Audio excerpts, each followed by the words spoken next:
Hello everyone, ya, welcome back to Melon. Nah, sekarang kita akan belajar bedanya hear sama listen.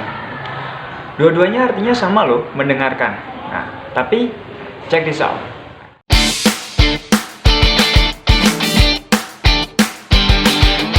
Preview.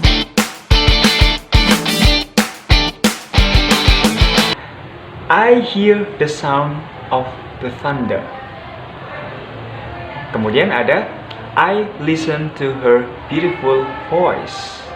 Nah, di kalimat pertama, I hear the sound of the thunder. Nah, itu artinya saya tidak sengaja mendengar. Ya, suara dari petir. Nah, jadi hear artinya adalah tidak sengaja mendengar.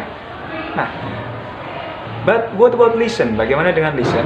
Nah, listen artinya adalah dengan sengaja mendengarkan. Nah, I listen to her beautiful voice. Saya dengan sengaja mendengarkan suara indah dari dia. Oke, nah sekarang jangan sampai ketuker ya antara hear dan listen. Oke, thank you very much. Jangan lupa like, comment, and subscribe. And see you.